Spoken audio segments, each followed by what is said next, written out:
once in a while in life, some of us, maybe all of us at some time or at some point, have these aha moments, these moments full of bliss, where a realization comes into your life where you realize that life couldn't get any better, that life is perfect as it is. Well, my name is Douglas Grummons, and I want to share some of these feelings of emotion with you and how to obtain those feelings and bring them into your life. Just a couple weeks ago, I had one of those aha moments myself. I was spending the day skydiving on a Saturday afternoon.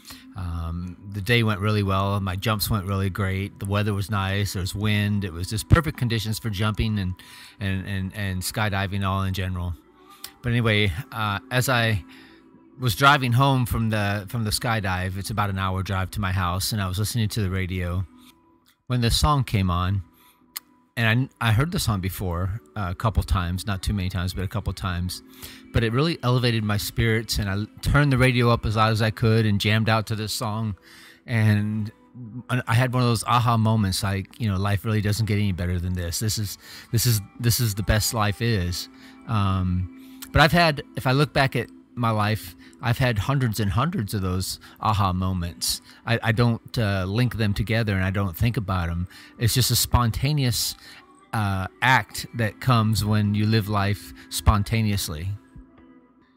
At the time listening to the song on the way home, I didn't know who the singer of the song was, but whoever it was an amazing voice, brilliant choreography. I mean, the whole thing's just put together so beautifully, and you know, it's really not important who the singer of the song was or who sung the song, but what was important was that moment of high, that moment of bliss, that bliss that only comes from being spontaneous and living life in a moment-to-moment state of mind.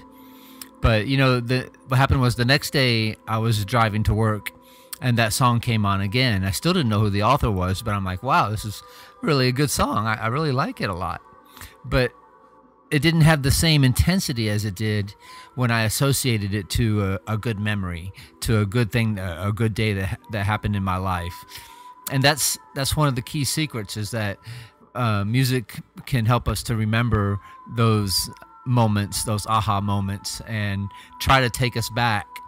And if you go a long enough period of time between hearing the song and once and then the next time you hear it, if there's a big gap in there, that moment is almost, you know, not, I wouldn't say recreated, but it also brings back almost the same amount of bliss as the first time that you ever heard it. I know it's hard to explain, but Osho has a few words to say about this, and I'll share those with you now.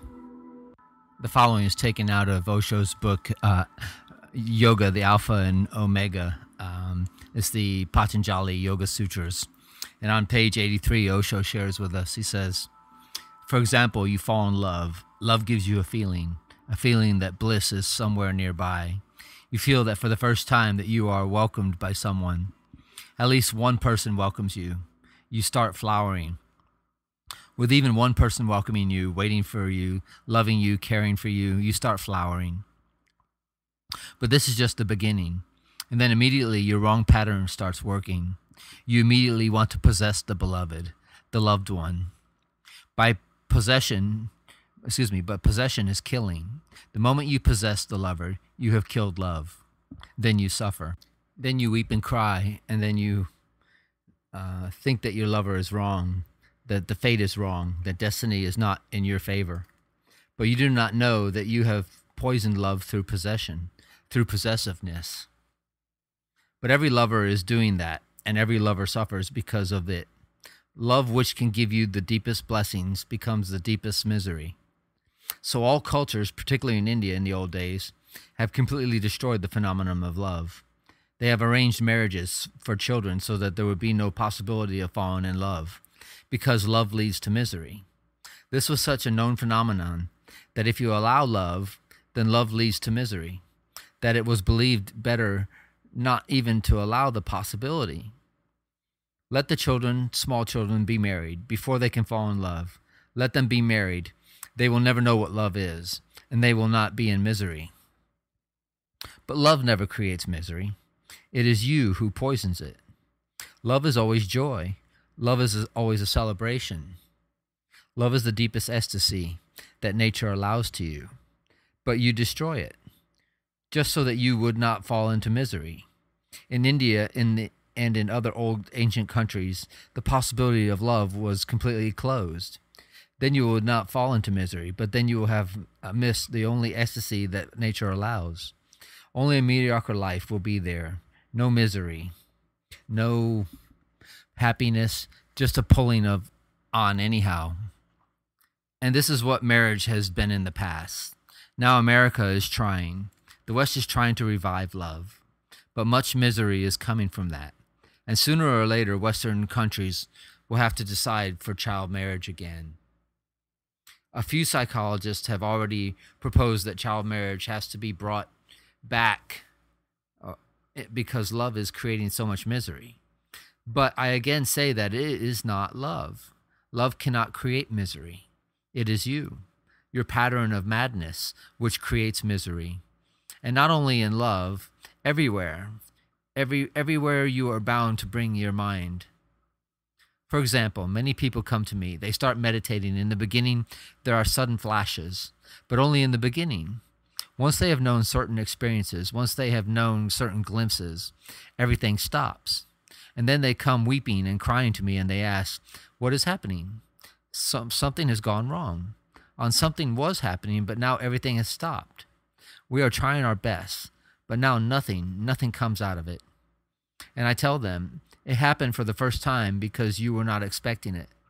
Now you are expecting. So the whole situation has changed. When you had that feeling of weightlessness for the first time, that feeling of being filled by something unknown, the feeling of being carried away from your dead life, the feeling of ecstatic moments that you were not expecting it. You have never known such moments. They were falling on you for the first time, and you were unaware, unexpecting. And that was the situation. But now you are changing the situation. Now every day you sit for meditation and you are expecting something. Now you are cunning, clever, and calculating. When you had the glimpses for the first time, you were innocent, just like a child. You were playing with meditation, but there was no expectation. And then it happened. It will happen again, but then you will again have to be innocent. Your mind is bringing you misery. And if you go on insisting that I must have that experience again and again, you will lose it forever. Unless you forget it completely, it may take years. Only if you become completely unconcerned that somewhere in the past, such a happening was there, and there will be a possibility again to be open to it, or open to you. And this I call madness. You destroy everything. Whatsoever comes to you into your hand, you immediately destroy it. And remember, life gives you many gifts that are unasked for. You have never asked life, and life gives you many gifts. But you destroy every gift, and every gift can become greater and greater. It can grow because life never gives you anything dead. If love has been given to you, it can grow, and it can grow into an unknown dimension. But from the very first moment, you start to destroy it. If meditation has happened to you, just feel thankful to the divine and forget it. Just feel grateful, and remember well that you do not have any capacity to have it. You are not in any way authorized to have it. It has been a gift. It has been an overflowing of the divine, so forget it. Don't expect it. Don't demand it, and it will come the next day again, deeper, higher, greater. It will go on expanding, but every day drop it from the mind. And then there is no end to its possibilities. It will become infinite. The whole cosmos will become ecstatic for you. But your mind has to be dropped. Your mind is the madness. So when I say there are only two alternatives, madness and meditation, I mean mind and meditation. If you remain confined in the mind, you will remain mad. Unless you transcend the mind, you cannot transcend madness. And at the most, you can be a functioning member of the society. That is all. And you can be functioning member of the society because the whole society is just like you. Everybody is mad. So madness is the rule. Become aware and do not think that others are mad. Feel deeply that you are mad and that something has to be done. Immediately, this is an emergency. Do not postpone it, because there may come a moment when you cannot do anything. You may go mad that you won't be able to do anything. Right now, you can do something. You are still within limits. Something can be done. Some efforts can be made. The pattern can be changed, but a moment can come when you cannot do anything, when you have become completely shattered. You have never even lost consciousness. If you can feel that you are mad, this is a very hopeful sign. It shows that you can become alert towards your own reality. The door is here, and you can become really sane. At least this much sanity is there, that you can understand. I've told the story many times of when I went snowboarding in Colorado, and I love this story. It's a beautiful story, so please follow me and stay with me while I tell you this. Went snowboarding at Breckenridge, and there's beautiful conditions again. Great snowboarding. By about the third or fourth day, I was so happy and so full of bliss from all the snowboarding and all the experience of the beauty of Colorado and everything. I mean, climbing to the top of the highest peak that Breckenridge had to offer, like I think it's about almost 13,000 feet, almost, not quite, but almost 13,000 feet. But when you get to the top of a mountain, it's the only thing I can just say to describe it would be that it's just majestic. I mean, you can see all the peaks of all the other mountains, and that's about it. And it's a range of hundreds of these mountains that just take your breath away. But anyway, that beauty can only be comprehended by somebody that's been up to the top of the mountain. And in Zen, the Zen monks and the masters would say to you, that enlightenment is like the experience of being on top of the mountain. It's a peak experience. And very few get to really enjoy it, because very few ever venture out to obtain those peaks.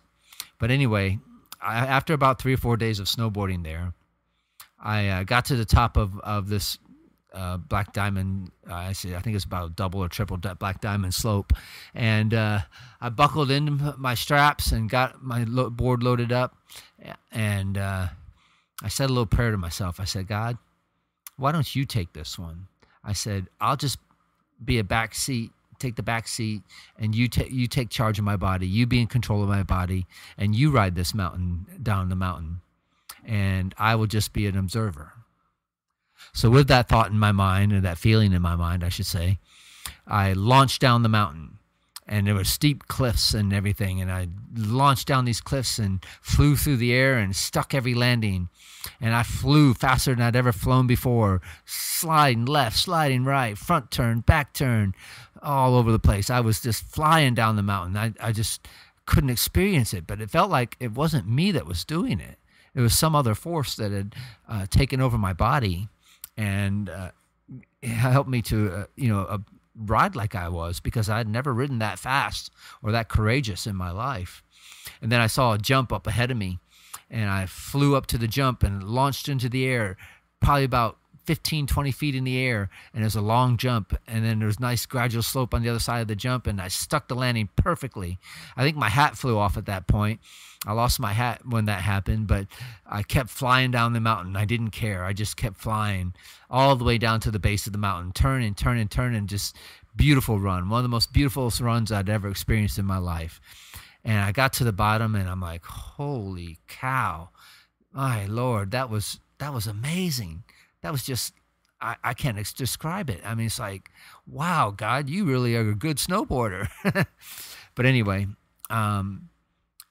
that moment passed, and it was one of those peak highlight moments of my life that I say I look back, and I've had hundreds of, and I could go all day, naming these moments and sharing the moments with you. But the lesson I learned was that we had gone back home and decided to plan our next snowboarding trip, and we did. And I think it was about a month later.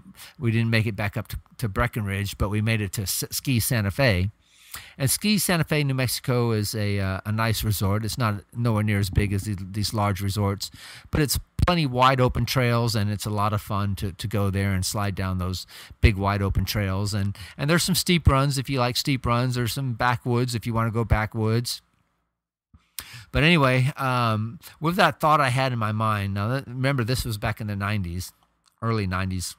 So on my first run up the mountain, riding the lift up, I said to myself, I really would like to experience again what God gave to me back in Breckenridge a month earlier.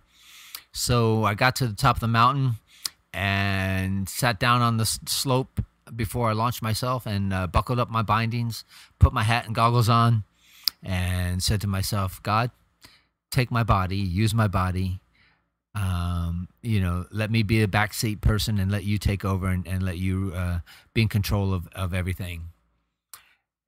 With that thought in my mind, thinking that, everything was going to be cool and everything, I got up to my feet, launched down the mountain, and 15 feet later, I caught an edge and fell flat on my face. I fell flat on my face and snow went up my nostrils. So there I was wondering, what happened? I said, I guess God doesn't feel like riding down the mountain again like before. And it wasn't that. What it was in reality was I was trying to recreate. I was trying to relive a moment. And that was my biggest mistake, trying to recreate something that was so beautiful and something that cannot be experienced but only one time. But there's a trick you can learn in life, and that trick is that never try to recreate. Let each moment become unique. Let the uniqueness of that moment overcome you and fill you with joy. I mean, because you can fly down the mountain every time, and God will take over. But if it's an expectation, if you are cunning or clever, then it doesn't happen because God is unique. And his uniqueness is that he is new, he is fresh, he is innocent, and he's living in that newness all the time. And it's up to you to see if you can bring yourself up to that level. And that's why we call godliness a peak experience, because you have to rise up. And I would say allow yourself to rise up and enjoy these moments of peak beauty, peak love, peak bliss, and peak experience of joy. But in the meantime, don't expect your whole life to be that way, because life has peaks and it has valleys as well. And the valleys can be very beautiful too. Not every moment has to be a peak. I mean, it's great to look at those peaks and look up towards those peaks, or admire to be again in that situation where you can be at another peak experience. And I think that's like one of the main reasons why I like to go skydiving and surfing. And I've learned the trick now. And I learned a trick in meditation as well. But with skydiving and surfing and some of the extreme sports I do, I never try to recreate the same wave. I never try to create the same skydive. Every skydive is different. Every wave is different. It's just, it's you. And it's all up to you to learn to allow these peaks to happen. And the more you learn the trick of allowing these things to happen and never expecting and always being innocent, then the more peaks you're going to have in your life. And the more peaks you have in your life, the more balanced and the more spiritual you become, the more centered you become. All these peak moments come through a centering within yourself. And I mean, this is what Patanjali calls yoga, the centering, this gaining of peak experiences from the discipline of yoga. But anyway, in meditation, every time I lay down for meditation, I can go into this state of deep meditation, and it's called perfect meditation. It's called samadhi. But if I sit there and the whole time looking for it and expecting this samadhi to happen, it never does happen. It'll pass me right by, and it won't be a good meditation session. So I've learned the trick just to let myself go, to let my mind go, let not my consciousness go, but let everything go and just be silent and listening and paying attention and just being aware of what's going on, and let that awareness overcome you.